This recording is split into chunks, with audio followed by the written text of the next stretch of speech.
태신그룹 회장 박태주는 평생 돈으로 세상을 움직였다. 가난한 사람들을 불쌍히 여기면서도 한편으로는 경멸했다. 그런 그에게 아들이 데려온 여자는 고아 출신의 분식집에서 일하는 평범한 여인이었다. 도저히 며느리로 받아들일 수 없었던 그는 거지 행색으로 변장해 그녀를 시험하기로 한다. 하지만 그녀가 보여준 따뜻함과 진심은 그의 마음을 흔들기 시작했다. 밤마다 요양원을 찾아가 치매 걸린 노인을 돌보는 그녀의 모습에 감동받은 그는 결국 결혼을 허락한다. 그런데 결혼식을 앞두고 충격적인 진실이 드러난다.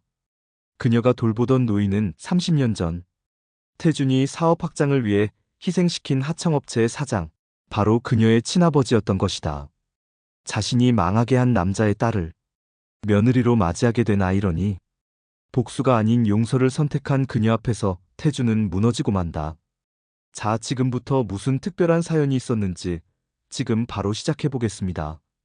제가 태신그룹을 일군 지 40년이 넘었습니다. 처음엔 작은 무역회사였죠. 하지만 지금은 국내 10대 그룹 안에 드는 기업이 됐어요. 여기까지 오는 게 쉬웠을 리 없습니다.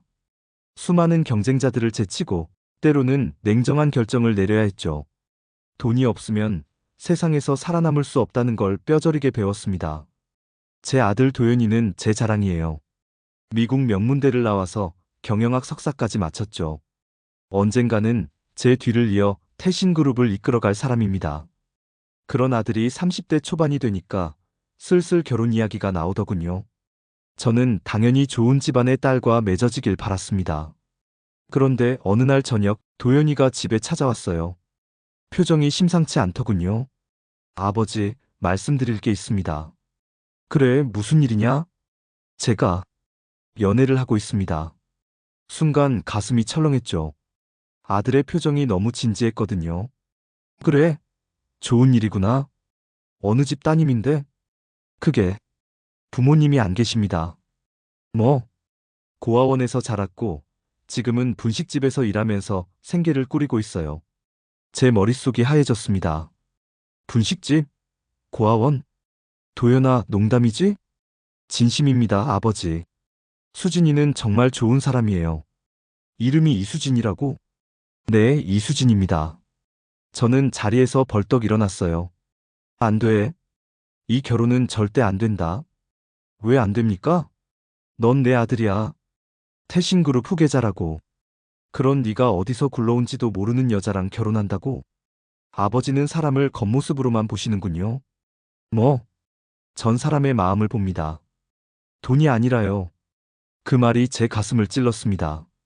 하지만 인정할 수 없었죠. 나가봐라. 더 이상 이야기하고 싶지 않다. 도연이는 실망한 표정으로 집을 나갔어요. 그날 밤 저는 잠을 이룰 수 없었습니다. 아들의 말이 계속 머릿속을 맴돌았거든요. 며칠이 지났습니다. 저는 비서실장을 불렀어요. 이수진이라는 여자 알아보게. 알겠습니다, 회장님. 이틀 뒤 두꺼운 보고서가 올라왔죠. 이수진, 28살. 고아원에서 자라 21살에 사회에 나왔고, 지금은 동네 작은 분식집에서 일하고 있다. 특별한 학력도 없고 재산도 없다. 보고서를 읽으면서 한숨만 나왔습니다. 회장님, 그런데 주변 평판은 아주 좋습니다. 성실하고 착하다는 이야기를 많이 들었습니다. 착한 게 밥 먹여주나? 세상이 그렇게 만만한 줄 아나? 비서실장은 더 이상 말을 잇지 못했어요. 저는 책상을 탁 쳤습니다. 내가 직접 확인해봐야겠어. 회장님께서 직접요? 그래, 저 여자가 정말 착한 건지 아니면 내 아들한테 접근하려고 연기하는 건지 알아봐야지. 그날 밤 저는 계획을 세웠습니다. 거지로 변장해서 그녀가 일하는 분식집에 가는 거예요. 사람의 본성은 가난한 사람을 대할 때 드러나니까요. 만약 그녀가 저를 쫓아낸다면 제 판단이 옳았다는 증거가 되는 거죠. 다음 날 저는 집 창고에서 낡은 옷을 꺼냈습니다. 헐렁한 점퍼에 찢어진 바지, 때 묻은 운동화. 거울을 보니 정말 노숙자처럼 보이더군요. 운전기사가 깜짝 놀랐어요. 회장님, 무슨 일이십니까? 내가 할 일이 있어. 아무한테도 말하지 마. 하지만, 걱정 마. 금방 돌아올 거야. 저는 혼자서 차를 몰고 그녀가 일한다는 분식집으로 향했습니다. 낡은 건물 1층에 자리한 작은 가게였어요. 간판도 낡았고 유리창도 금이 가 있었죠. 저는 허리를 굽히고 지팡이를 짚은 채 천천히 가게 앞으로 다가갔습니다. 문 앞에서 잠시 망설였어요. 정말 이렇게까지 해야 하나 싶었죠. 하지만 아들의 미래가 걸린 문제입니다. 저는 용기를 내어 문을 밀었어요. 가게 안에는 손님이 몇 명 없었습니다. 구석 테이블에 앉은 2명의 학생과 카운터에서 국수를 먹는 중년 남자뿐이었죠. 주방에서 한 여자가 나왔어요. 20대 후반으로 보이는 그녀가 바로 이수진이었습니다. 어서 오세요. 밝은 목소리였어요. 하지만 제 모습을 본 순간 잠깐 멈칫하더군요. 당연하죠. 거지 같은 노인이 들어왔으니까요. 저는 일부러 더 구부정하게 걸으며 구석 자리로 갔습니다. 저기, 자리에 앉으셔도 돼요. 그녀가 다가왔어요. 경계하는 기색이 전혀 없었습니다. 오히려 따뜻한 미소를 지었죠. 뭐 드시겠어요? 국밥. 있나? 목소리를 일부러 떨리게 냈어요. 그녀는 고개를 끄덕였습니다. 네, 금방 갖다 드릴게요. 밖에 추우셨죠? 따뜻한 물 먼저 드릴게요. 그녀가 물컵을 가져다 줬어요. 손이 떨리는 척했더니 그녀가 조심스럽게 제 손을 잡아 컵을 쥐어줬습니다. 천천히 드세요. 그 순간 묘한 감정이 들었어요. 이게 연기인가? 진심인가? 아직 판단하기 이릅니다. 곧 뜨끈한 국밥이 나왔죠. 김이 모락모락 피어오르는 그릇을 앞에 두니까 실제로 배가 고파지더군요. 맛있게 드세요. 그녀가 다시 주방으로 들어갔어요. 저는 조용히 국밥을 떠먹기 시작했습니다. 생각보다 맛있었어요. 간도 적당하고 고기도 푸짐하게 들어있었죠. 한참 먹고 있는데 갑자기 옆 테이블에서 소란이 일었습니다. 술에 취한 남자가 비틀거리며 일어나더니 제 쪽으로 넘어지는 거예요. 저는 재빨리 몸을 피했지만 그만 의자째 넘어지고 말았습니다. 바닥에 쓰러진 저를 본 취객은 비웃으며 나가버렸죠. 아, 괜찮으세요? 수진이가 달려왔어요. 무릎이 좀 쓰라렸지만 큰 문제는 없었습니다. 괜찮아. 잠깐만요. 그녀가 주방에서 구급함을 가져왔어요. 그리고는 제 바지를 조심스럽게 걷어 올리더니 찰과상난 무릎에 소독약을 발라줬습니다. 아프시죠? 금방 나을 거예요. 고맙소. 세상에 힘든 분들이 참 많아요. 제가 이런 걸로라도 도와드릴 수 있다면 기쁘죠. 그녀의 눈빛은 진심으로 보였습니다. 연기라고 하기엔 너무 자연스러웠어요. 저는 식사를 마치고 일어났습니다. 돈을 내려는데 그녀가 손을 저었어요. 아니에요. 오늘은 제가 대접하는 거예요. 안 돼. 돈은 내야지. 괜찮아요. 다음엔 꼭 따뜻한 날에 오세요.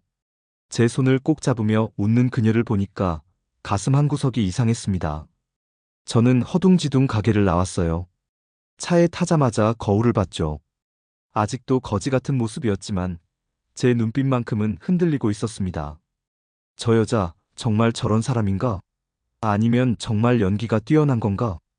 답을 찾을 수 없었어요. 그래서 저는 결심했습니다. 며칠 더 지켜보기로요. 그 다음 날도 저는 같은 옷을 입고 분식집을 찾아갔어요. 수진이는 반갑게 맞아줬습니다. 어제 그 어르신 다시 오셨네요. 오늘도 국밥 먹으러. 네, 금방 갖다 드릴게요. 이번에는 김치도 더 많이 담아주고 단무지도 한 접시 더 갖다 줬어요. 그리고는 슬쩍 봉투 하나를 테이블 밑에 놓고 갔습니다.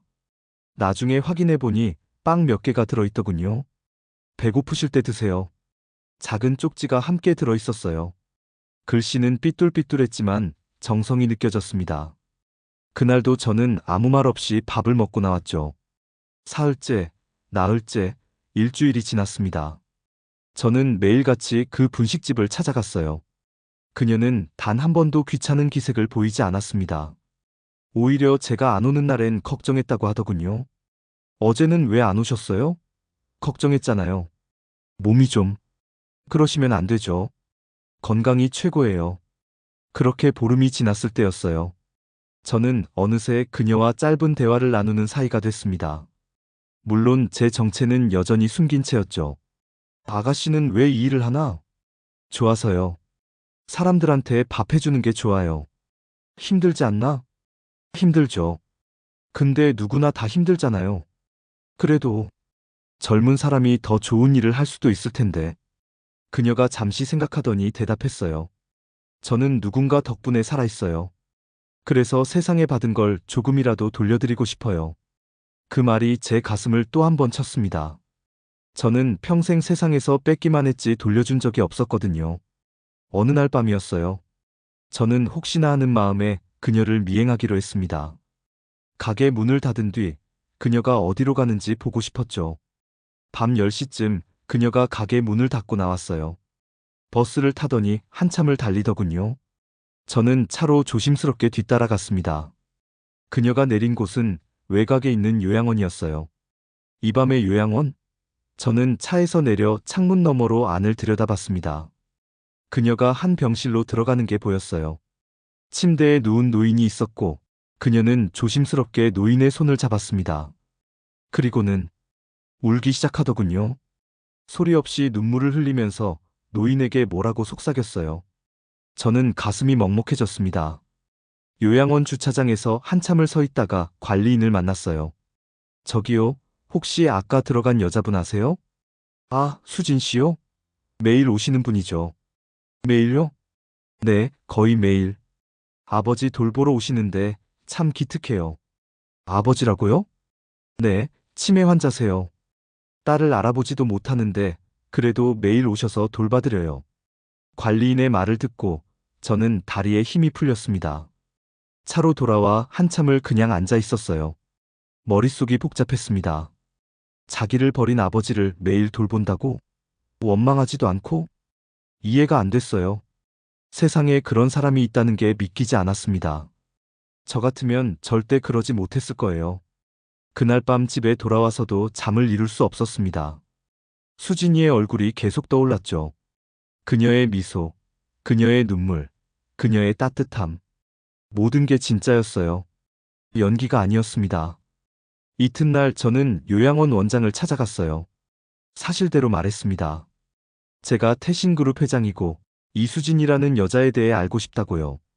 원장은 처음엔 놀랐지만 곧 이해하더군요. 수진 씨 아버지는 이병수 씨라고 합니다.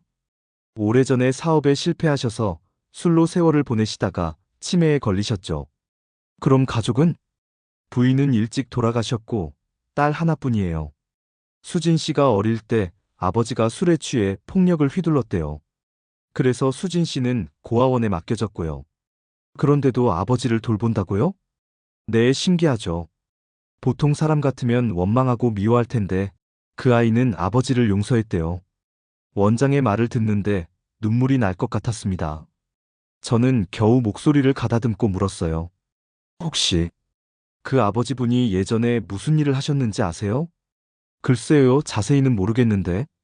아, 그러고 보니 예전에 수진 씨가 아버지 짐을 정리하다가 명함을 본 적이 있대요. 모 하청업체였다고 하던데요. 하청업체요? 순간 머릿속이 하얘졌습니다. 이병수, 하청업체. 뭔가 익숙한 이름이었어요. 분명 어디선가 들어본 것 같았습니다. 집으로 돌아온 저는 서재로 직행했어요. 오래된 서류함을 뒤지기 시작했죠. 30년 전 태신그룹이 크게 확장하던 시기의 문서들이었습니다. 한참을 뒤지다가 한 파일을 발견했어요. 거기에 이병수라는 이름이 있었습니다. 영진산업이라는 작은 하청업체의 대표였어요. 계약서를 보니까 기억이 났습니다. 그때 태신그룹은 해외 수출을 늘리기 위해 대량 생산 체제를 갖춰야 했어요. 그러려면 더 싼 가격에 물건을 납품받아야 했죠. 영진산업은 그때 저희 회사의 주요 협력업체였습니다. 하지만 제가 더 싼 가격을 제시한 다른 업체와 계약을 맺으면서 영진산업은 주문이 끊겼어요. 결국 그 회사는 부도가 났고요.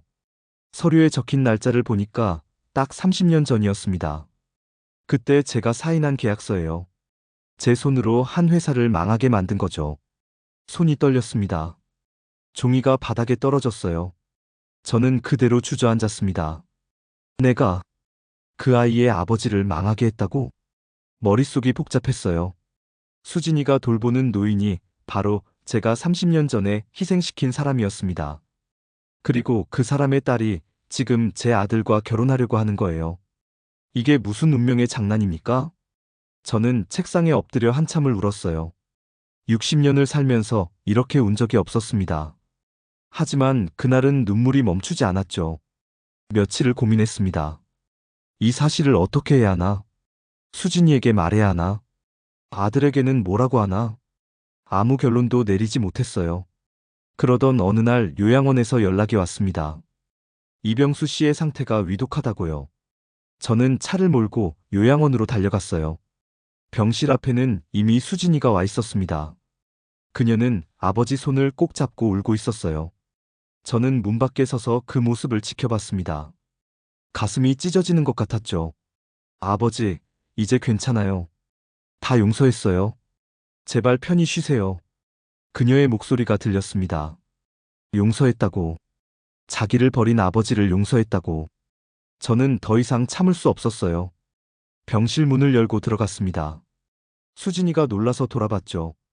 회장님? 나야? 왜 여기? 내가 할 말이 있어서. 저는 천천히 다가가 침대 옆에 섰어요. 그리고 이병수 씨의 얼굴을 봤습니다. 30년 전 제 사무실에서 애원하던 그 사람이었어요. 그때 저는 차갑게 등을 돌렸죠. 수진 씨 미안해. 무슨 말씀이세요? 내 아버지를 내가 망하게 했어. 수진이의 얼굴이 굳었습니다. 저는 모든 걸 털어놨어요. 30년 전의 일, 제가 한 결정, 그로 인해 영진 산업이 부도난 것까지요. 나 때문이야. 네 아버지가 이렇게 된 게 다 나 때문이라고. 수진이는 한참 동안 아무 말도 하지 않았어요. 눈물만 주르르 흘렀죠. 저도 울었습니다. 두 사람이 침대 옆에서 소리 없이 울었어요. 회장님. 한참 만에 수진이가 입을 열었습니다. 전 회장님을 원망하지 않아요. 뭐? 아버지도 원망하지 않았어요. 그냥 운명이라고 생각해요. 운명이라니. 내가 네 아버지를 망하게 했는데. 그래도 전 회장님을 용서할 거예요. 아버지가 저를 버렸듯이 회장님도 아버지를 버렸지만 전 둘 다 용서해요. 그 말을 듣는 순간 저는 무릎을 꿇었습니다.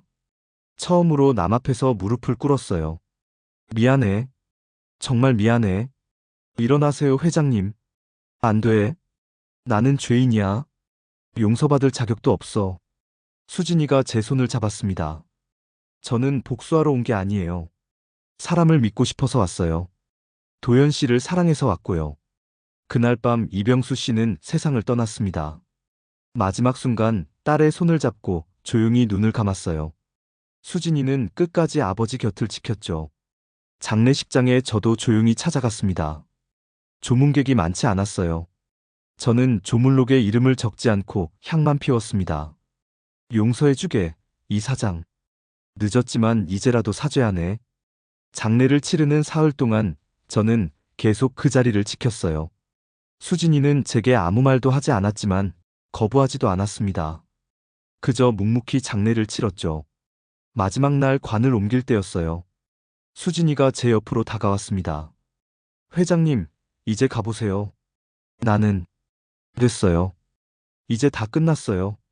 수진 씨, 도연 씨랑 잘 지낼게요. 걱정 마세요. 그 말에 가슴이 뭉클했습니다. 자기 아버지를 망하게 한 사람의 아들과 결혼하겠다니요. 이게 정말 용서인가 싶었어요. 장례가 끝나고 며칠 뒤 도연이가 집으로 찾아왔습니다. 아버지, 수진이한테 다 들었어요. 그래. 아버지가 그렇게 힘들어하실 줄 몰랐어요. 도연아, 나는 괜찮아요, 아버지. 수진이가 아버지를 용서했어요. 저도 이해해요. 정말 이 결혼을 진행해도 되겠니? 네, 꼭 하고 싶어요.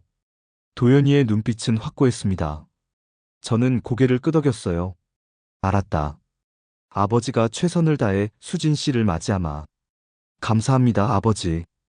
결혼식 날짜가 잡혔습니다. 석 달 뒤였어요. 그 사이 저는 수진이를 여러 번 만났습니다. 처음에는 어색했죠. 하지만 시간이 지나면서 조금씩 마음이 열렸어요. 어느 날 수진이가 제게 말했습니다. 회장님, 제가 하나만 여쭤봐도 될까요? 그래, 뭐든 물어봐. 왜 거지 행색으로 저를 찾아오신 거예요? 순간 당황했습니다. 그 이야기는 하지 않으려 했거든요. 그게 다 알아요.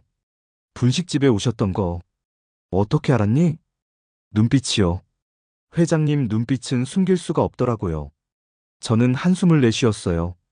미안하다. 내 본성을 시험하려고 한 거야. 알아요. 그런데 그 덕분에 저도 회장님을 알게 됐어요. 뭘 알았는데?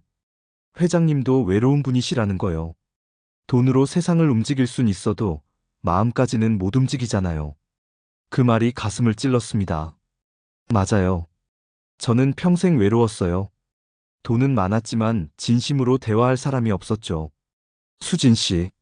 네? 고맙다. 우리 아들을 선택해줘서. 제가 더 감사하죠. 사랑하는 사람을 만났으니까요. 그날 이후로 저는 수진이를 딸처럼 생각하기 시작했습니다. 진짜 딸이요. 핏줄보다 더 가까운 사이가 될 수 있다는 걸 처음 알았어요. 결혼식 준비는 순조롭게 진행됐습니다. 저는 최고의 예식장을 예약했고 하객 명단도 꼼꼼하게 챙겼어요. 드레스도 최고급으로 맞췄죠. 수진이는 처음엔 부담스러워했지만 제가 고집을 부렸습니다. 이건 아버지 마음이야. 받아줘. 너무 과하신 것 같아요. 과한 게 아니라 당연한 거야. 넌 이제 우리 집 며느리고 내 딸이야. 수진이가 눈물을 글썽이며 고개를 끄덕였어요. 그 모습을 보니 또 마음이 찡했습니다. 드디어 결혼식 날이 밝았어요. 아침부터 분주했죠. 저는 최고의 예복을 입고 예식장으로 향했습니다. 도연이는 이미 와서 대기하고 있었고요. 아버지, 떨리네요. 나도 떨린다. 정말요? 그럼 내 아들이 장가가는데 안 떨리겠니? 부자가 나란히 서서 웃었어요. 오랜만에 느끼는 행복이었습니다. 드디어 식이 시작됐어요. 웨딩 마치가 울려 퍼지고 문이 열렸습니다. 하얀 드레스를 입은 수진이가 천천히 걸어 들어왔어요. 아름다웠습니다. 정말 천사 같았죠. 그런데 문제가 생겼어요. 신부 아버지가 없으니 누가 신부와 함께 입장해야 하는지 애매했던 거예요. 수진이는 혼자 들어오려고 했습니다. 저는 그 순간 벌떡 일어났어요. 그리고 입구로 걸어갔죠.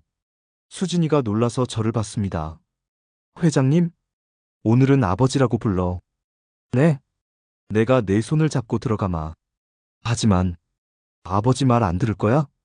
수진이의 눈에서 눈물이 흘렀어요. 저도 눈가가 뜨거워졌습니다. 저는 그녀의 팔을 잡고 천천히 걸었어요. 하객들이 모두 일어나 우리를 바라봤습니다. 박수 소리가 울려 퍼졌죠. 저는 한 걸음 한 걸음 신중하게 걸었어요. 마치 진짜 딸을 시집 보내는 아버지처럼요. 단상 앞에 도달했을 때 저는 수진이의 손을 도연히 손 위에 포겠습니다. 이 아이는 이제 내 딸이다. 잘 부탁한다. 목소리가 떨렸어요. 도연이도 울먹이며 고개를 끄덕였습니다. 네, 아버지. 평생 잘 모시겠습니다. 수진아. 네, 아버지. 행복하게 살아라. 네. 감사합니다. 그날 저는 평생 잊지 못할 결혼식을 올렸습니다. 제 결혼식보다 더 감동적이었어요. 하객들도 모두 눈물을 흘렸죠. 태신그룹 회장이 고아 출신 며느리를 친딸처럼 대한다는 소문은 곧 업계에 퍼졌습니다. 피로연이 끝나고 신혼부부가 떠났어요. 저는 빈 예식장에 혼자 남아 앉아 있었습니다. 감회가 새로웠죠. 여보, 아내가 다가왔어요. 저희 부부는 오래전부터 감정이 식었지만 그날만큼은 따뜻했습니다. 당신 정말 멋있었어요. 그래? 네, 저도 감동받았어요. 아내가 제 손을 잡았어요. 오랜만에 느끼는 온기였습니다. 신혼여행을 다녀온 두 사람은 새 집에 자리를 잡았어요. 저는 자주 그 집을 찾아갔습니다. 예전 같으면 며느리 집에 함부로 가지 않았을 텐데 이젠 달랐어요. 아버지 오셨어요? 수진이가 반갑게 맞아줬어요. 집안은 아담하지만 깔끔하게 정리돼 있었죠. 식사는 했니? 아직이에요. 아버지는요? 나도 안 했어. 그럼 제가 해드릴게요. 뭐 드시고 싶으세요? 네가 만들어주는 거면 뭐든 좋아. 수진이가 주방으로 들어갔어요. 저는 거실에 앉아 그 모습을 지켜봤습니다. 행복했어요. 진짜 가족이 된 것 같았죠. 그러던 어느 날이었어요. 저는 중요한 결정을 내렸습니다. 회사 경영에서 손을 떼기로 한 거예요. 도연이에게 모든 걸 물려주고 저는 제2의 인생을 살고 싶었습니다. 아버지, 갑자기 왜 그러세요? 도연이가 놀라며 물었어요. 이제 네가 할 때가 됐어. 나는 충분히 했고.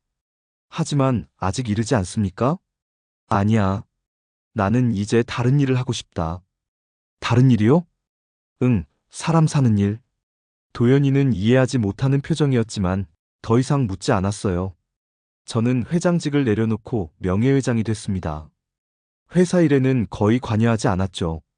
대신 저는 수진이가 일하던 분식집을 찾아갔어요. 새 주인이 운영하고 있었지만 저는 그 주인에게 부탁했습니다. 제가 여기서 좀 일하고 싶은데요. 네? 회장님이요? 네, 그냥. 봉사 삼아서요. 주인은 어리둥절해했지만 허락했어요. 저는 앞치마를 두르고 손님들에게 국밥을 날랐습니다. 처음엔 어색했어요. 60년 넘게 살면서 남한테 밥을 날라본 적이 없었거든요. 하지만 점점 익숙해졌습니다. 손님들의 얼굴을 보고 그들의 이야기를 듣는 게 즐거웠어요. 아저씨, 국물 좀 더 주세요. 네, 금방 갖다 드릴게요. 감사합니다. 간단한 대화였지만 마음이 따뜻해졌어요. 예전에는 몰랐던 감정이었습니다. 어느 날 한 노인이 가게로 들어왔어요. 허름한 차림에 허리가 굽은 모습이 꼭 제가 변장했던 때와 비슷했죠. 어서 오세요. 앉으세요. 저는 그를 안내했어요. 노인은 조심스럽게 자리에 앉았습니다. 뭐 드시겠어요? 국밥. 있나요? 네, 있어요. 금방 갖다 드릴게요. 주방에 주문을 넣고 따뜻한 물을 가져다 줬어요. 노인은 고맙다며 고개를 숙였습니다. 국밥이 나왔을 때 저는 그 옆에 앉았어요. 천천히 드세요. 밖에 추우셨죠? 네. 고맙습니다. 혹시 갈 곳이 없으세요? 노인이 고개를 저었어요. 저는 주머니에서 지갑을 꺼냈습니다. 이거 받으세요. 아니에요, 괜찮아요. 그냥 받으세요. 따뜻한 곳에서 주무세요. 노인이 눈물을 글썽이며 돈을 받았어요. 그리고는 제 손을 꼭 잡았습니다. 정말 감사합니다. 세상에 좋은 분이 아직 계시네요. 그 말을 듣는 순간 가슴이 뜨거워졌어요. 저는 예전에 수진이가 제게 했던 말을 똑같이 했습니다. 세상에 힘든 분들이 참 많아요. 제가 이런 걸로라도 도와드릴 수 있다면 기쁘죠. 노인이 떠나고 저는 한참을 그 자리에 앉아 있었어요. 웃음이 났습니다. 제가 이렇게 변할 줄은 몰랐죠. 수진이가 가게로 찾아온 날이었어요. 결혼 후 처음 옛 직장을 찾은 거였습니다. 아버지, 여기 계셨네요. 수진아, 왔니? 도연 씨가 아버지 찾으신대요. 그래? 무슨 일인데? 회사 일로 상의 드릴 게 있다고요. 저는 앞치마를 벗고 수진이와 함께 나왔어요. 차 안에서 수진이가 물었습니다. 아버지, 행복하세요? 응, 정말 행복해. 다행이에요. 처음 뵐 때는 무서운 분인 줄 알았는데. 미안하다. 그때 내가 너무 차갑게 대했지. 아니에요. 이해해요. 저도 처음엔 회장님이 싫었어요. 그랬구나. 근데 거지 아저씨 모습으로 오셨을 때 뭔가 느껴졌어요. 뭘? 외로움이요. 회장님 눈빛에서 외로움이 보였어요. 저는 아무 말도 할 수 없었습니다. 맞아요. 저는 평생 외로웠어요. 하지만 이제는 아니에요. 진짜 가족이 생겼으니까요. 회사에 도착했어요. 도연이가 저를 기다리고 있었습니다. 아버지, 큰 프로젝트 제안이 들어왔어요. 그래? 어떤 건데? 해외 투자건인데요. 금액이 상당해요. 도연이가 서류를 보여줬어요. 저는 천천히 읽어내려갔습니다. 예전 같으면 바로 결정했을 거예요. 하지만 이제는 달랐죠. 도연아, 네, 아버지. 이 프로젝트로 피해보는 사람은 없겠지? 네, 그건 잘 모르겠는데요. 자세히 알아봐라. 우리가 이익을 보는 대신 다른 사람이 손해보는 건 아닌지. 아버지, 그게 무슨... 비즈니스는 승자와 패자를 나누는 게임이 아니야. 함께 사는 방법을 찾아야 해. 도연이가 놀란 표정으로 저를 봤어요. 하지만 곧 고개를 끄덕였습니다. 알겠습니다, 아버지. 다시 검토해 보겠습니다.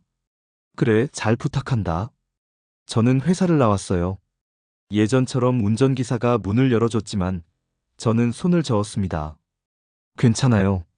혼자 걸어갈게요. 회장님, 이제 명예회장이에요. 그냥 편하게 해요. 저는 천천히 걸어 집으로 향했어요. 거리에 사람들이 보였습니다. 바쁘게 걸어가는 직장인, 손을 잡고 걷는 연인, 아이를 데리고 산책하는 가족. 모두 각자의 삶을 살고 있었죠. 예전엔 이런 풍경이 눈에 들어오지 않았어요. 차 안에서 서류만 보거나 전화 통화만 했으니까요. 하지만 이제는 다릅니다. 세상이 이렇게 아름다운 줄 몰랐어요. 집에 도착하니 아내가 있었어요. 여보, 왔어요? 응, 왔소.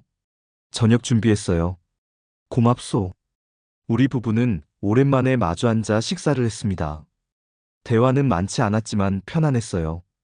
여보, 왜요? 당신 요즘 많이 변한 것 같아요. 그래요? 네, 좋은 쪽으로요. 예전보다 훨씬 부드러워졌어요. 나이 들어서 그런가 봐요. 아니에요. 수진이 만나고 나서부터예요. 아내의 말이 맞았어요. 수진이를 만난 게 제 인생의 전환점이었습니다. 그녀 덕분에 저는 사람답게 사는 법을 배웠어요. 시간이 흘러 수진이가 임신 소식을 알렸습니다. 아버지, 저희 아기 생겼어요. 정말이냐? 네, 병원에서 확인했어요.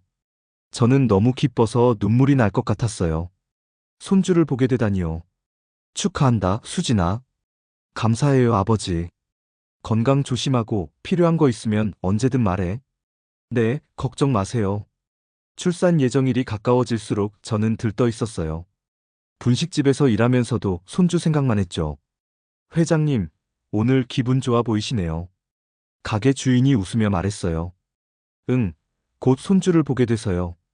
축하드려요. 고맙습니다. 드디어 출산일이 왔어요. 저는 병원으로 달려갔습니다. 분만실 앞에서 도연이와 함께 기다렸죠. 아버지, 떨리네요. 나도 떨린다. 괜찮을까요? 걱정 마. 수진이는 강한 아이야. 몇 시간을 기다렸을까요?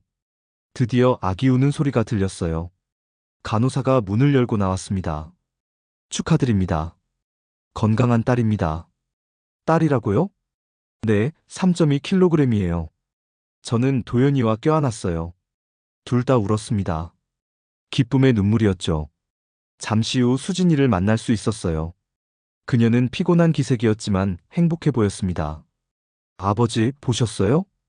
응, 봤어. 정말 예쁘더라. 감사해요. 뭐가 고마워? 네가 고생했지. 아기를 안아봤어요. 작고 따뜻한 생명이었습니다. 제 품에 안긴 손녀를 보니까 또 눈물이 났어요. 우리 손녀, 건강하게 자라렴. 아기가 눈을 뜨고 저를 봤어요. 맑은 눈동자였습니다. 마치 제 마음을 꿰뚫어 보는 것 같았죠. 이름은 뭐라고 지을 거냐? 아버지가 지어주세요. 내가? 네, 할아버지가 지어주시면 좋겠어요. 저는 한참 생각했어요. 무슨 이름이 좋을까요? 그러다 문득 떠오른 이름이 있었습니다. 용서할 용자에 희망할 희자, 용이는 어떨까? 용이요? 응, 용서와 희망을 담은 이름이야. 우리가 배운 걸 이 아이도 배웠으면 좋겠어. 수진이가 고개를 끄덕였어요. 좋아요. 박용희. 예쁜 이름이네요. 그래, 용희야. 우리 용희. 그날 저는 진짜 할아버지가 됐습니다. 태신그룹 회장이 아니라 그냥 손녀를 사랑하는 할아버지요. 용희가 100일을 맞았을 때 저는 특별한 선물을 준비했어요. 금반지도 비싼 옷도 아니었습니다. 제가 직접 쓴 편지였죠. 사랑하는 용희에게. 할아버지는 평생 돈만 쫓아 살았단다. 사람의 마음보다 돈이 중요하다고 생각했지. 하지만 네 엄마를 만나고 나서 깨달았어. 진짜 소중한 건 돈이 아니라 사람이라는 걸. 너도 자라면서 많은 걸 배울 거야. 하지만 꼭 기억해라. 사람을 사랑하는 마음, 용서하는 마음, 그게 가장 중요하다는 걸. 할아버지는 늦게 배웠지만 넌 일찍 배우길 바란다. 사랑한다, 우리 용이야. 편지를 봉투에 넣고 수진이에게 건넸어요. 이건 용이가 커서 읽을 수 있을 때 줘. 네, 아버지. 수진아. 네. 고맙다. 나를 변화시켜줘서. 제가 뭘 했다고요? 네가 진심을 보여줬잖아. 그 덕분에 나도 진심으로 사는 법을 배웠어. 수진이가 제 손을 잡았어요. 따뜻했습니다. 이제 저는 매일 분식집에서 일합니다. 아침 일찍 가게로 가서 손님들을 맞이하죠. 국밥을 나르고 설거지도 하고 청소도 해요. 예전 같으면 상상도 못할 일이었지만 이제는 익숙합니다. 가끔 저를 알아보는 사람들이 있어요. 당신 태신그룹 회장 아니세요? 명예회장이에요. 이제 은퇴했습니다. 근데 왜 여기서 일하세요? 사람 구경하러요. 이제야 진짜 세상을 보거든요. 사람들은 고개를 갸웃하지만 저는 신경 쓰지 않아요. 제가 선택한 삶이니까요. 오후가 되면 손님이 뜸합니다. 저는 그때 요양원으로 가요. 이병수 씨가 계셨던 그곳이죠. 이제는 다른 어르신들을 돌봐드립니다. 할아버지, 오늘 기분 어떠세요? 좋아요. 당신이 와줘서. 제가 책 읽어드릴까요? 그래요, 좋지. 저는 어르신들 곁에 앉아 책을 읽어드려요. 때로는 그냥 손을 잡고 앉아있기도 하죠. 말이 없어도 마음이 통하는 것 같아요. 저녁이 되면 집으로 돌아갑니다. 아내가 저녁을 준비해 놓고 기다려요. 요즘 저희 부부 사이가 많이 좋아졌어요. 여보, 힘들지 않아요? 괜찮아요. 오히려 즐거워요. 정말 많이 변했네요. 당신도 예전보다 밝아졌어요. 그런가요? 네, 우리 이제 진짜 부부 같아요. 주말이면 도연이네 집으로 갑니다. 용이를 보러 가는 거죠. 손녀는 하루가 다르게 자라고 있어요. 할아버지, 용이가 옹알이를 하며 저를 봐요. 아직 말은 못하지만 저를 알아보는 것 같아요. 우리 용이 할아버지 왔어. 저는 손녀를 안고 거실을 걸어 다녔어요. 수진이가 웃으며 지켜봤습니다. 아버지, 요즘 정말 행복해 보이세요. 당연하지. 이런 천사 같은 손녀가 있는데. 도연 씨도 아버지 많이 닮아가는 것 같아요. 그래? 네, 예전보다 사람들한테 더 따뜻해졌어요. 회사 직원들도 느낀대요. 그 말이 기뻤어요. 제 변화가 아들에게도 영향을 준 거죠. 도연이가 퇴근해서 들어왔어요. 아버지, 오셨어요? 응, 용이 보러 왔지. 오늘 회사에서 좋은 일이 있었어요. 무슨 일인데? 아버지가 말씀하신 대로 프로젝트를 재검토했더니 협력업체들이랑 윈윈할 수 있는 방법을 찾았어요. 그래, 잘했구나. 처음엔 이해가 안 됐는데 이제 알 것 같아요. 함께 가는 게 더 멀리 간다는 거요. 저는 아들의 어깨를 토닥였어요. 네가 이해해줘서 고맙다. 아니요, 아버지 덕분이에요. 그날 저녁 우리 가족은 오랜만에 함께 식사를 했습니다. 도연이네 가족과 저희 부부, 그리고 용희까지. 테이블 위에는 수진이가 정성껏 준비한 음식들이 가득했어요. 아버지, 이거 아버지 좋아하시는 거예요. 수진이가 생선구이를 제 앞에 놓았습니다. 고맙구나. 넌 어떻게 내가 뭘 좋아하는지 다 알아? 늘 지켜봤거든요. 참 기특한 며느리야. 제가 더 감사하죠. 식사를 하는 내내 웃음이 끊이지 않았어요. 이런 게 진짜 행복이구나 싶었습니다. 돈으로 살 수 없는 소중한 시간이었죠. 용이가 돌을 맞이했습니다. 성대한 돌잔치를 열었어요. 친척들과 친구들, 회사 임직원들까지 많은 사람들이 왔습니다. 명예회장님, 축하드립니다. 고맙습니다. 손녀분 정말 예쁘네요. 그죠? 천사 같죠? 저는 자랑스럽게 용이를 안고 다녔어요. 사람들이 축하 인사를 건넬 때마다 기분이 좋았습니다. 돌잡이 시간이 됐어요. 용이 앞에 여러 물건들이 놓였습니다. 실, 돈, 책, 마이크, 청진기 등등. 모두가 용이가 무엇을 잡을지 지켜봤죠. 용이는 잠시 망설이더니 천천히 손을 뻗었어요. 그리고 책을 잡았습니다. 사람들이 박수를 쳤어요. 오, 공부 잘하겠는데요. 학자가 되려나 봐요. 저는 조용히 웃었습니다. 무엇을 잡든 상관없었어요. 그냥 건강하게 자라주기만 하면 됐죠. 잔치가 끝나고 손님들이 돌아간 뒤 저는 용희를 안고 베란다로 나갔어요. 저녁 노을이 아름다웠습니다. 용희야, 할아버지가 너한테 해줄 이야기가 많단다. 용희가 제 얼굴을 빤히 쳐다봤어요. 할아버지는 오랫동안 잘못 살았어. 돈만 쫓아다니고 사람을 무시하고 냉정하게만 살았지. 근데 네 엄마를 만나고 나서 깨달았단다. 진짜 중요한 게 뭔지. 용희가 제 손을 잡았어요. 작고 부드러운 손이었습니다. 너는 할아버지처럼 살지 마라. 돈보다 사람을 먼저 생각하고 미움보다는 사랑을, 복수보다는 용서를 선택해라. 그게 진짜 행복한 삶이야. 뒤에서 수진이가 다가왔어요. 아버지, 용희 재우셔야죠. 그래야겠구나. 용희를 수진이에게 건네며 저는 또 한 번 깨달았어요. 이 작은 생명이 제게 얼마나 큰 의미인지를요. 계절이 바뀌고 또 바뀌었습니다.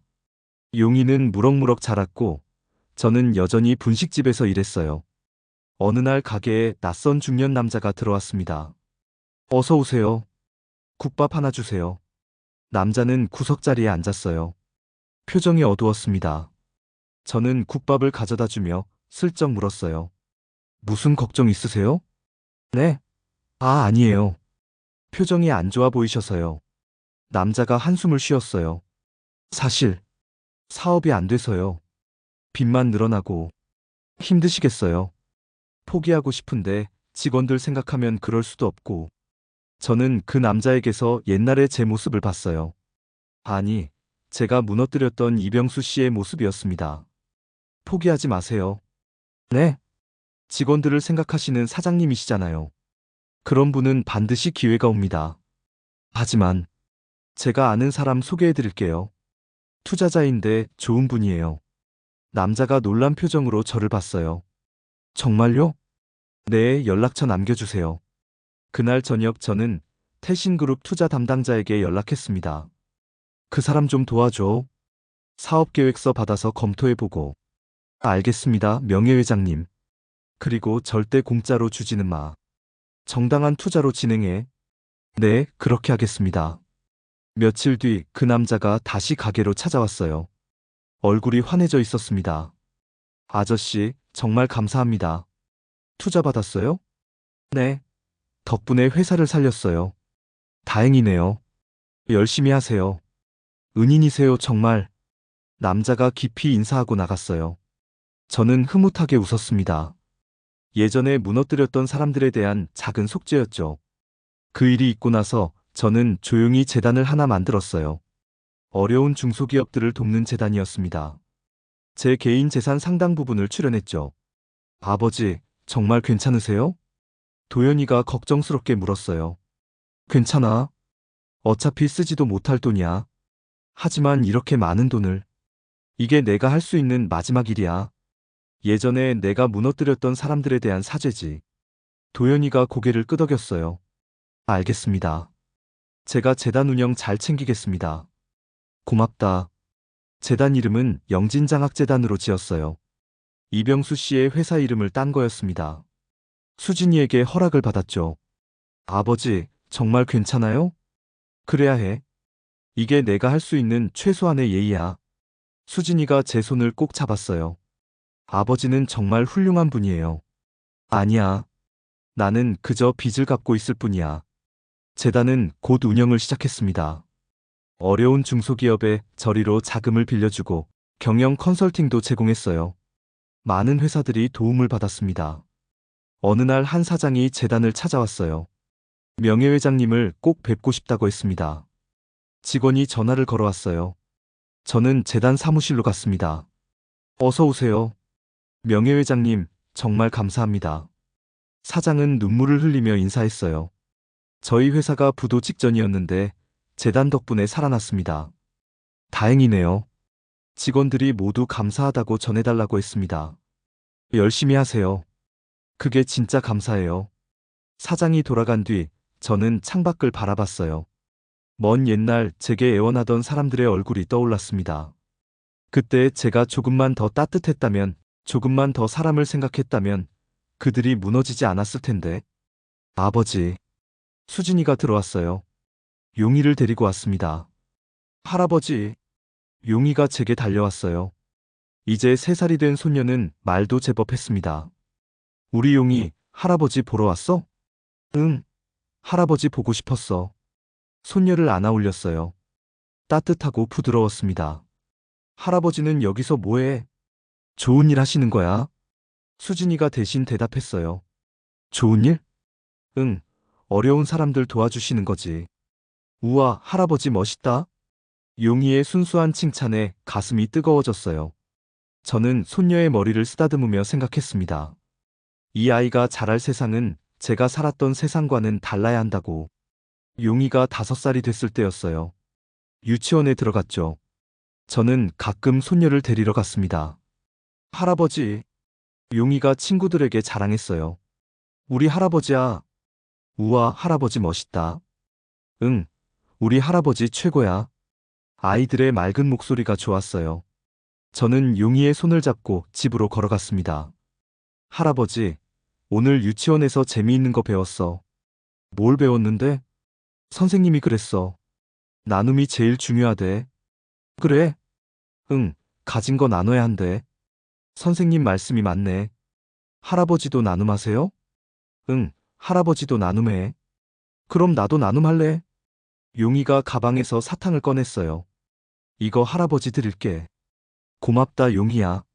사탕을 받으며 눈시울이 뜨거워졌어요. 이 작은 아이가 이미 나눔을 실천하고 있다니. 수진이가 제대로 가르치고 있구나 싶었습니다. 집에 도착하니 수진이가 저녁 준비를 하고 있었어요. 아버지, 오셨어요? 응, 용이 데리러 갔다 왔어. 감사해요. 바쁘실 텐데. 아니야. 손녀랑 시간 보내는 게 제일 좋아. 오늘 재단에서 전화 왔었어요. 무슨 일인데? 감사 편지가 많이 왔다고요. 도움받은 회사들이 보낸 거래요. 그래? 다들 명예회장님 덕분에 회사를 살렸다고 하더래요. 저는 조용히 웃었어요. 편지를 보낼 필요는 없는데. 그냥 열심히 사는 게 진짜 감사인걸. 그날 밤 저는 서재에 앉아 옛날 일기장을 꺼냈어요. 40년 전에 쓴 일기였습니다. 나는 반드시 성공할 것이다. 돈을 많이 벌어서 이 세상을 내 발 아래 두겠다. 젊은 시절에 저는 야망으로 가득했어요. 오직 성공만을 바라봤죠. 그런데 지금은 다릅니다. 저는 새 종이를 꺼내 펜을 들었어요. 그리고 천천히 글을 썼습니다. 나는 60년을 넘게 살았다. 젊은 시절에는 돈이 전부인 줄 알았다. 하지만 아니었다. 진짜 중요한 건 사람이었다. 사랑하는 가족, 신뢰할 수 있는 친구, 서로 돕는 이웃.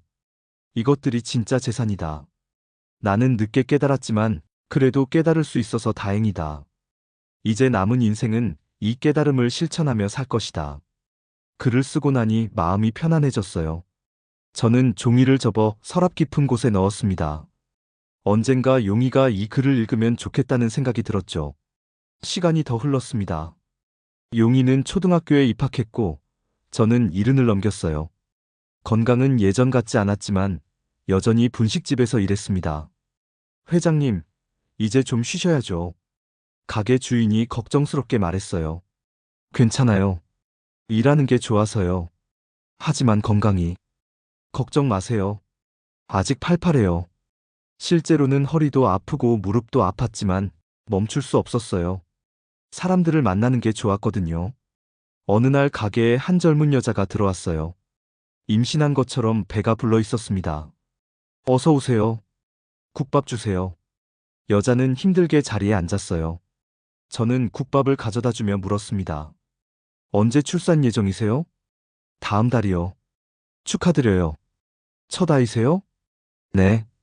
근데 남편이 없어요. 네. 여자가 눈물을 글썽였어요. 교통사고로 세상을 떠났어요. 아기 낳기 전에. 가슴이 먹먹해졌습니다. 저는 여자 옆에 앉았어요. 힘드시겠어요? 네. 어떻게 키워야 할지 모르겠어요. 잘하실 거예요. 어머니는 강하니까요. 정말 그럴까요? 물론이죠. 제 며느리도 힘든 환경에서 자랐지만 지금은 훌륭한 엄마예요. 여자가 희망 섞인 눈으로 저를 봤어요. 감사합니다. 힘이 나네요. 주소 좀 알려주시겠어요? 왜요? 제가 운영하는 재단이 있어요. 한부모 가정도 지원해요. 여자의 눈에서 눈물이 흘렀어요. 정말요? 네, 혼자가 아니에요. 도와줄 사람들이 많아요. 그날 저는 여자의 연락처를 받았어요. 그리고 재단 담당자에게 연락했죠. 여자는 곧 지원을 받기 시작했고, 무사히 출산도 했습니다. 몇 달 뒤 여자가 아기를 안고 가게로 찾아왔어요. 은희님, 정말 감사합니다. 아이고, 예쁘게 잘 컸네요. 다 할아버지 덕분이에요. 아니에요. 어머니가 잘 키운 거죠. 여자가 아기를 제게 안겨줬어요. 작고 따뜻한 생명이었습니다. 마치 용이를 처음 안았을 때처럼. 할아버지, 이 아이 이름 지어주실 수 있으세요? 제가요? 네, 할아버지가 지어주시면 복 받을 것 같아요. 저는 잠시 생각했어요. 그리고 입을 열었습니다. 희망할 희자는 어떨까요? 희원이나 희수. 희수요? 좋아요. 이희수. 예쁜 이름이네요. 희망을 잃지 말라는 뜻이에요. 힘들어도 희망은 있으니까요. 여자가 또 눈물을 흘렸어요. 하지만 이번에는 행복한 눈물이었습니다. 그렇게 저는 많은 사람들을 만났어요. 분식집에서, 재단에서, 요양원에서 모두 각자의 사연이 있었고 저는 그들의 이야기를 들어줬습니다. 어느 날 도연이가 회사에서 급히 연락을 했어요. 아버지, 큰일 났어요. 무슨 일이야? 경쟁사에서 우리 주요 거래처를 빼가려고 해요. 가격을 대폭 낮춰서 제안했대요. 그래서 저희도 가격을 낮춰야 할까요? 예전 같으면 당연히 낮추라고 했을 거예요. 경쟁에서 이기는 게 최우선이니까요. 하지만 이제는 달랐습니다. 도연아, 네 아버지. 우리 협력업체들 생각해봐라. 우리가 가격 낮추면 그쪽도 힘들어지잖아. 하지만 거래처를 잃으면 잃어도 돼. 대신 협력업체들이랑 함께 새로운 길을 찾아봐. 새로운 길이요? 우리 제품이 정말 좋다면 가격이 조금 비싸도 사람들이 찾을 거야. 품질로 승부해. 도연이가 잠시 침묵했어요. 그리고 대답했습니다. 알겠습니다, 아버지. 그렇게 해보겠습니다. 며칠 뒤 결과가 나왔어요. 거래처는 결국 경쟁사를 선택했습니다. 하지만 놀라운 일이 벌어졌죠. 아버지, 협력업체들이 우리한테 고맙다고 해요. 그래? 네, 자기들을 생각해줘서 감동받았대요. 그래서 더 열심히 하겠대요. 다행이구나. 그리고 거래처 쪽에서도 연락이 왔어요. 무슨 연락? 경쟁사 제품 품질이 형편없대요. 다시 우리한테 돌아오고 싶대요. 저는 조용히 웃었어요. 결국 진심은 통하는 거예요. 도연아, 이제 알겠지? 네, 아버지. 함께 가는 게 멀리 간다는 거요. 그래, 바로 그거야. 용이가 초등학교 3학년이 됐을 때였어요. 어느 날 손녀가 심각한 표정으로 찾아왔습니다. 할아버지, 상담할 게 있어. 그래, 무슨 일인데? 우리 반에 전학온 애가 있는데 애가 자꾸 혼자 있어. 그래? 친구들이 다 피한대. 가난하다고. 그 말에 가슴이 철렁했어요. 예전에 제가 딱 그랬으니까요. 용희야, 넌 어떻게 생각해? 나는 그 애랑 친구하고 싶어. 근데 다른 애들이 뭐라고 할까봐. 저는 손녀를 무릎에 앉혔어요. 용희야, 할아버지가 이야기해 줄게. 응. 옛날에 할아버지도 가난한 사람들을 무시했단다. 돈이 없으면 가치가 없다고 생각했어. 정말? 응. 근데 그게 얼마나 잘못된 생각인지 나중에 알았지. 사람의 가치는 돈이 아니라 마음에 있는 거야. 마음? 그래, 착한 마음. 따뜻한 마음. 그게 진짜 중요한 거란다. 용이가 고개를 끄덕였어요. 그럼 나 그 애랑 친구해도 돼? 당연하지. 용이는 참 착한 아이야. 고마워, 할아버지. 손녀가 뛰어나갔어요. 다음 날 용이에게서 전화가 왔습니다. 할아버지, 나 그 애랑 친구 됐어. 그래? 잘했다. 응, 그 애가 되게 좋은 애야. 그림도 잘 그리고 노래도 잘해. 다행이구나. 할아버지가 말한 대로 마음이 진짜 착해. 전화를 끊으며 저는 눈물이 날 것 같았어요. 제 손녀가 제가 평생 못했던 일을 해낸 거예요. 가난한 친구에게 손을 내민 거죠. 저는 수진이에게 전화했습니다. 수진아, 우리 용이 정말 잘 키웠구나. 무슨 일이에요, 아버지? 용이가 오늘 가난한 친구랑 친구가 됐대. 다른 애들은 다 피하는데. 그랬어요? 기특하네요.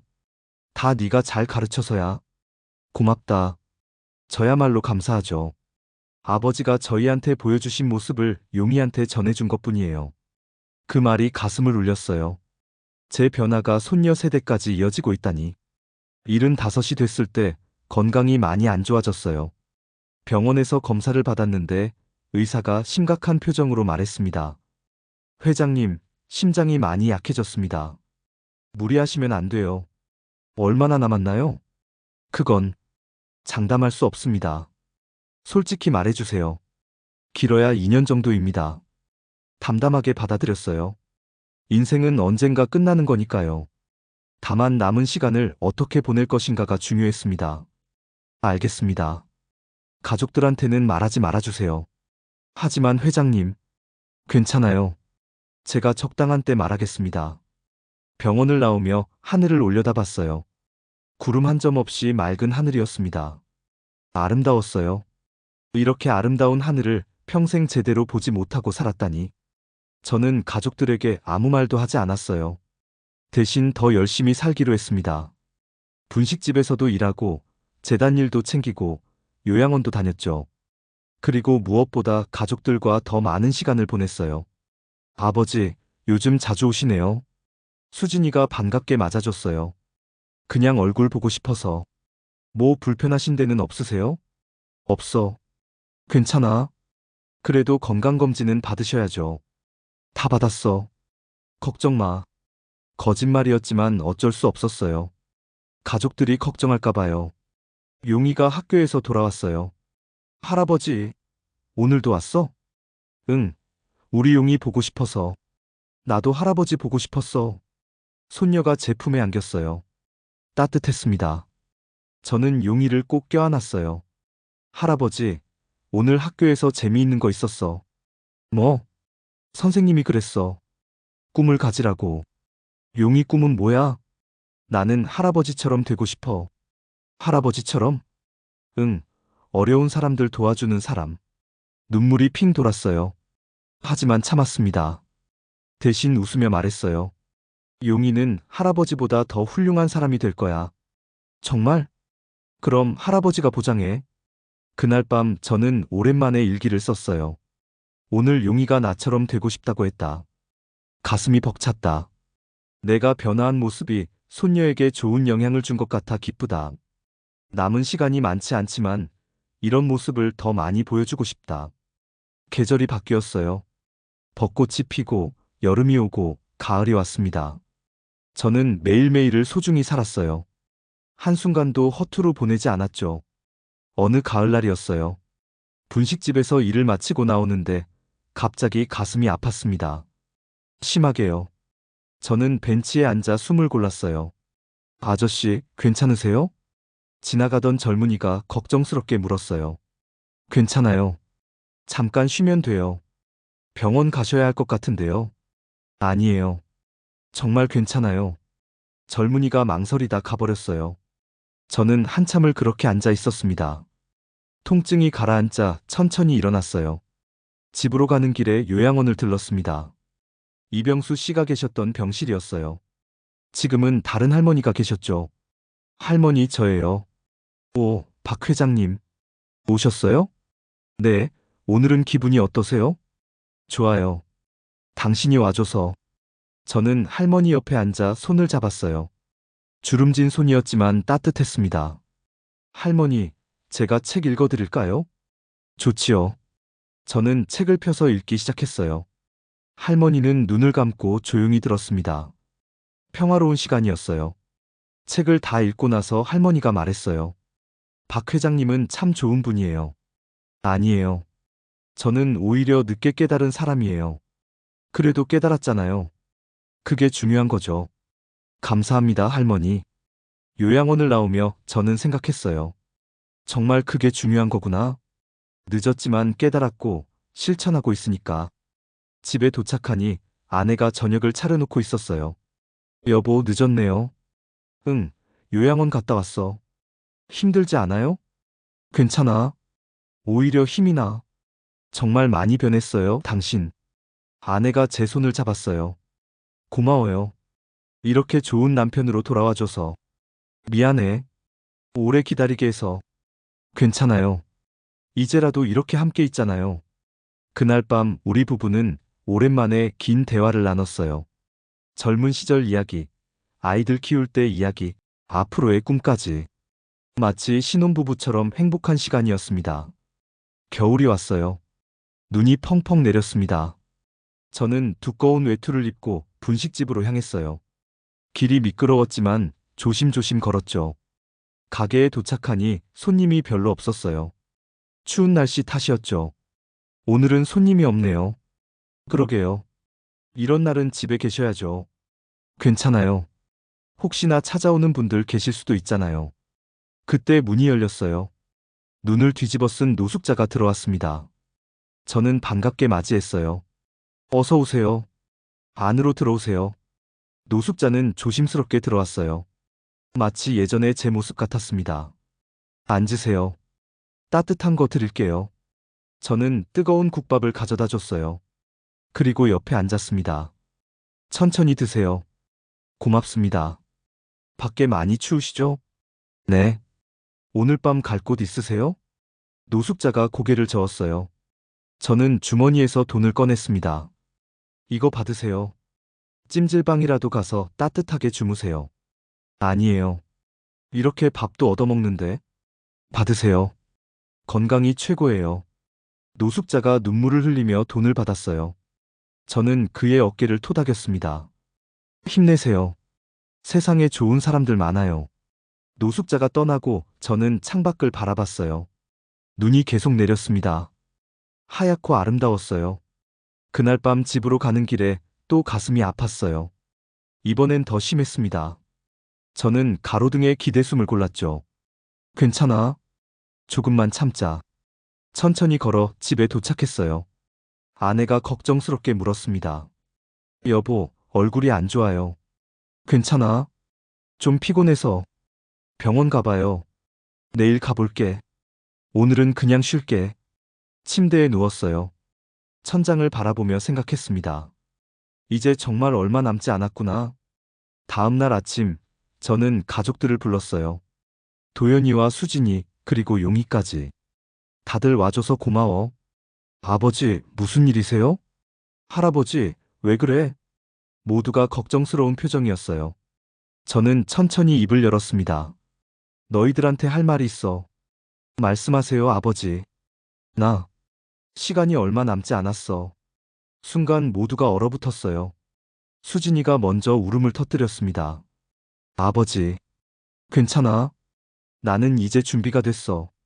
무슨 말씀이세요? 병원 가요, 아버지. 도연이가 다급하게 말했어요.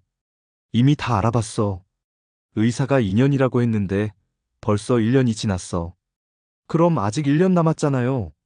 그래, 1년. 그 시간 동안 너희들과 행복하게 보내고 싶어. 용이가 제게 달려와 안겼어요. 할아버지, 가지 마. 용이야, 할아버지는 항상 내 곁에 있을 거야. 여기. 저는 용이의 가슴을 가리켰어요. 마음속에 계속 있을 거야. 모두가 울었어요. 저도 울었습니다. 하지만 슬픈 눈물은 아니었어요. 감사의 눈물이었죠. 너희들 덕분에 나는 행복했어. 특히 수진아, 네가 없었다면 나는 여전히 차가운 사람으로 살았을 거야. 아버지, 도연아, 넌 훌륭한 아들이야. 회사도 잘 이끌고 있고. 아버지, 제가 부족한데요. 아니야. 너는 나보다 훨씬 나아. 사람을 먼저 생각하잖아. 감사합니다, 아버지. 그리고 우리 용이. 응, 할아버지. 너는 할아버지의 자랑이야. 착하고 따뜻한 아이로 자라줘서 고마워. 할아버지, 사랑해. 나도 사랑한다. 우리 용이. 그날 우리 가족은 오래오래 함께 있었어요. 이야기도 하고, 웃기도 하고, 울기도 했죠. 소중한 시간이었습니다. 봄이 왔어요. 벚꽃이 피기 시작했습니다. 저는 용이와 함께 공원을 산책했어요. 할아버지, 꽃 예쁘다. 그러게. 정말 아름답구나. 할아버지는 꽃 중에 뭐가 제일 좋아? 할아버지는 벚꽃이 좋아. 짧지만 아름답게 피니까. 나도 벚꽃 좋아. 우리는 벤치에 앉아 꽃을 바라봤어요. 바람에 꽃잎이 흩날렸습니다. 마치 눈처럼요. 할아버지. 응? 할아버지 천국 가면 나보러 와줄 거야? 당연하지. 매일 올 거야. 약속? 약속. 용이가 제 손을 꼭 잡았어요. 저는 그 작은 손을 놓치고 싶지 않았습니다. 여름이 왔어요. 무더운 날씨였지만 저는 여전히 분식집에서 일했어요. 체력이 많이 떨어졌지만 포기할 수 없었죠. 회장님, 정말 괜찮으세요? 괜찮아요. 일하는 게 좋아요. 어느 날 오후 저는 가게에서 쓰러졌어요. 갑자기 정신이 아득해지면서 바닥에 주저앉았습니다. 회장님, 주인이 급히 구급차를 불렀어요. 저는 병원으로 실려갔죠. 눈을 떴을 때 병원 침대에 누워 있었어요. 옆에 가족들이 모두 모여 있었습니다.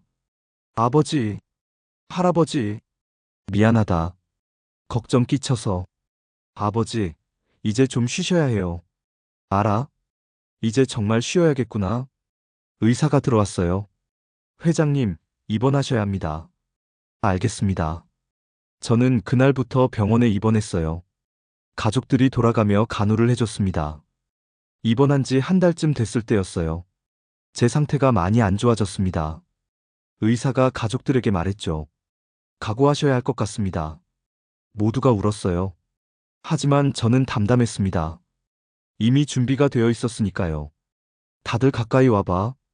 가족들이 침대 주위로 모였어요. 내가 마지막으로 할 말이 있어. 아버지. 수진아, 너를 만난 건 내 인생 최고의 행운이었어. 네가 나를 변화시켰어. 정말 고맙다. 아버지, 저야말로 감사해요. 도연아, 넌 훌륭한 아들이야. 회사도 잘 이끌고, 가정도 잘 꾸리고. 자랑스럽다. 감사합니다, 아버지. 사랑합니다. 여보. 아내가 제 손을 잡았어요. 오랫동안 고생했어. 이제야 좋은 남편이 됐는데, 먼저 가서 미안하오. 아니에요. 당신과 함께한 시간들, 모두 행복했어요. 고맙소. 용이야. 응, 할아버지. 할아버지가 쓴 편지 기억나지? 응, 엄마가 갖고 있어. 그거 꼭 읽어. 그리고 할아버지가 한 말 잊지 마. 뭐? 사람을 사랑하라. 용서하라. 그게 가장 중요하다. 알았어, 할아버지. 착하지. 할아버지는 용이가 제일 자랑스러워. 나도 할아버지가 제일 좋아. 제 눈에서 눈물이 흘렀어요. 행복한 눈물이었습니다. 너희들 모두 사랑한다. 저희도 사랑해요, 아버지. 제 눈이 서서히 감겼어요. 가족들의 목소리가 점점 멀어졌습니다. 하지만 두렵지 않았어요. 오히려 평화로웠죠. 저는 천천히 눈을 감았습니다. 마지막으로 본 것은 사랑하는 가족들의 얼굴이었어요. 장례식장은 조문객들로 붐볐습니다. 태신그룹 임직원들, 재단에서 도움받은 사람들, 분식집 단골 손님들, 요양원 관계자들. 정말 많은 사람들이 왔어요. 명예회장님은 정말 훌륭한 분이셨습니다. 덕분에 저희 회사가 살아났어요. 항상 따뜻하게 대해주셨죠. 사람들의 추모가 이어졌습니다. 도연이는 눈물을 참으며 조문객들을 맞이했어요. 아버지가 기뻐하실 거예요. 이렇게 많은 분들이 와주셔서. 수진이도 용이의 손을 잡고 있었어요. 엄마, 할아버지 어디 갔어? 하늘나라 가셨어. 다시 못 와? 아니야. 항상 우리 곁에 계실 거야. 정말? 응, 우리 마음속에. 장례를 치르는 3일 동안 정말 많은 사람들이 다녀갔습니다. 명함 한 장 없던 노숙자도 왔고, 재단에서 도움받은 사장들도 왔어요. 분식집 주인도 울면서 왔죠. 회장님 덕분에 저희 가게가 유명해졌어요. 착한 사람이 일하는 가게라고. 고맙습니다. 아버지가 좋아하셨을 거예요. 장례를 마치고 유골함을 안고 나왔을 때였어요. 하늘이 맑았습니다. 구름 한 점 없이 맑았죠. 아버지, 편히 쉬세요. 도연이가 하늘을 올려다보며 말했어요. 용이가 엄마 손을 잡고 물었습니다. 엄마, 할아버지, 지금 뭐하고 계실까? 우리 보면서 웃고 계실 거야. 정말? 응, 할아버지는 항상 우리를 지켜보실 거야. 그로부터 시간이 흘렀어요. 용이는 중학생이 됐고, 도연이는 회사를 더 크게 키웠습니다. 하지만 박태준이 강조했던 가치는 잊지 않았죠. 사람을 먼저 생각하라. 그 말은 태신그룹의 새로운 경영 철학이 됐어요. 협력업체와 함께 성장하고, 직원들을 가족처럼 대하고, 사회에 환원하는 기업. 그게 태신그룹의 정체성이 됐습니다. 영진재단도 계속 운영됐어요. 더 많은 사람들을 도왔죠. 수진이가 직접 재단 이사로 참여해서 열심히 일했습니다. 아버지가 하시던 일을 이어가는 거예요. 용이는 할아버지가 남긴 편지를 소중히 간직했어요. 힘들 때마다 그 편지를 읽으며 힘을 얻었죠. 사랑하는 용이에게. 할아버지는 평생 돈만 쫓아 살았단다. 편지를 읽을 때마다 용이는 할아버지를 떠올렸어요. 따뜻한 미소, 큰 손, 다정한 목소리. 모든 게 생생했습니다. 어느 날 용이가 엄마에게 물었어요. 엄마, 나도 할아버지처럼 될 수 있을까? 물론이지. 넌 이미 할아버지를 닮아가고 있어. 정말? 응. 네가 친구들한테 친절한 것도, 어려운 사람 도와주는 것도 다 할아버지 닮은 거야. 나 할아버지처럼 훌륭한 사람이 되고 싶어. 될 거야. 너는 할 수 있어. 분식집은 여전히 운영되고 있었어요. 새 주인이 박태준을 기리는 사진을 벽에 걸어놨습니다. 명예회장님을 기리며 그 아래에 작은 글귀가 적혀 있었어요. 돈보다 사람이 먼저입니다. 많은 손님들이 그 사진을 보며 감동받았어요. 그리고 명예회장의 이야기를 들었죠. 거지로 변장해서 며느리를 시험했다가 오히려 자신이 변화한 이야기. 사람들은 그 이야기에 눈물을 흘렸습니다. 세월이 더 흘러 용이는 대학생이 됐어요. 사회복지학을 전공했습니다. 할아버지의 뜻을 이어가기 위해서였죠. 나는 할아버지처럼 사람들을 도와주고 싶어. 용이는 방학 때마다 봉사활동을 했어요. 요양원에서, 복지관에서, 쉼터에서. 할아버지가 했던 것처럼요. 어느 날 용이가 요양원에서 봉사하고 있을 때였어요. 한 할머니가 용이를 불렀습니다. 아가씨, 혹시 박태준 회장님 손녀? 네. 어떻게 아세요? 얼굴이 똑같아. 회장님이 여기 자주 오셨거든. 할아버지가요? 그럼 매주 오셔서 우리 돌봐주셨어. 참 좋은 분이셨지. 할아버지 이야기 더 해주세요. 할머니는 박태준의 이야기를 들려줬어요.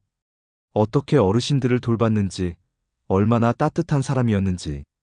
용이는 눈물을 흘리며 들었습니다. 할아버지, 정말 대단하셨구나. 그날 밤 용이는 일기를 썼어요. 오늘 할아버지에 대한 이야기를 들었다. 할아버지는 정말 위대한 분이셨다. 나도 할아버지처럼 살고 싶다. 돈이 아니라 사람을 위해 사는 삶.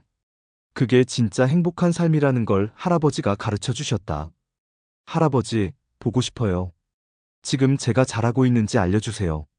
그날 밤 용이는 꿈을 꿨어요. 할아버지가 나타나서 웃으며 말했습니다. 잘하고 있어, 우리 용이. 할아버지가 자랑스러워. 꿈에서 깬 용이는 눈물을 닦으며 미소 지었어요. 할아버지가 정말 곁에 계신 것 같았습니다. 박태준의 이야기는 이렇게 끝이 났습니다. 아니, 끝난 게 아니었어요. 그의 정신은 가족들을 통해, 재단을 통해, 그를 기억하는 모든 사람들을 통해 계속 이어졌습니다. 거짓의 옷을 입었던 한 남자가 진심의 옷으로 갈아입기까지의 여정. 그 여정은 한 사람의 인생을 바꿨고 그 변화는 또 다른 사람들에게 전해졌죠. 돈보다 사람이 먼저라는 것. 미움보다 사랑이, 복수보다 용서가 중요하다는 것. 박태준은 늦게 배웠지만 그 배움을 나눴습니다. 그리고 그 나눔은 세대를 거쳐 이어지고 있었어요. 오늘도 분식집벽에 걸린 사진 속에서 박태준은 웃고 있습니다. 따뜻한 미소로요. 그리고 그 미소는 지나가는 사람들에게 조용히 말하고 있죠. 당신도 할 수 있습니다. 변화하는 건 결코 늦지 않아요.